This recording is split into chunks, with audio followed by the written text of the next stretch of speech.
Last summer, I sold my Red Komodo and ended up selling my Canon R7 as well. And the biggest reason I sold both of those cameras happened to do with lens selection. I had these really cool Sigma lenses for my Sony cameras, specifically my FX30. I was able to use the 18-50 and the 16mm, and I loved how small they were.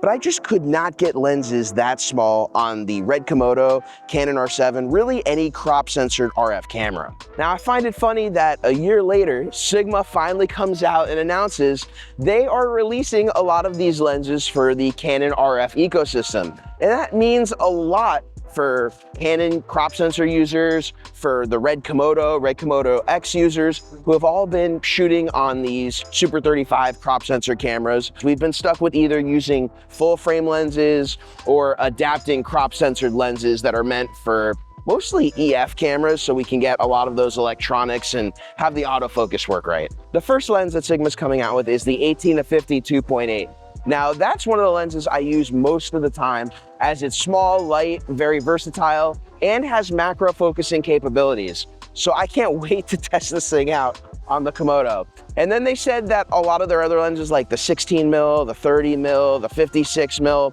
those are all gonna come out at some point in fall of 2024. But the very first lens they have coming out is probably gonna be one of the most popular. And obviously the 16mm, that's gonna be really big for studio work. I can see a lot of users who are filming on the Canon R7, maybe the Canon R50. It's gonna be a really great budget studio combo. I mean, I use the 16mm with my FX30 all the time in my home studio. It's just got really great image quality.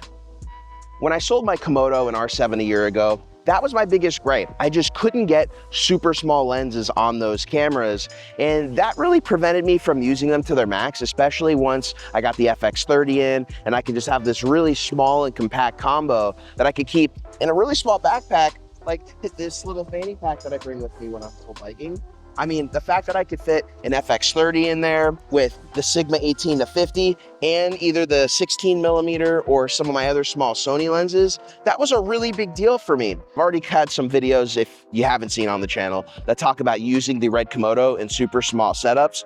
And a lot of those are either using super small full frame lenses or using manual focus lenses that are anamorphic. But now I can use something like a 16mm or a 30mm or a 56mm and still use the Red Komodo and actually have a super small and compact cinema camera. And then I'm also going to be revisiting the 18-50 on the Sony FX30, and I'm going to be talking about how I use it, with the situations I use it for, the image quality, and then of course, once I get the 18-50 in for the RF mount, I'll be doing a comparison of the Red Komodo with the 18-50 against the FX30 with the 18-50, and I'm excited for that because they're obviously two cameras that are in two completely different price points, but at the same time are technically cinema cameras, are crop censored. They do have raw video in their own way.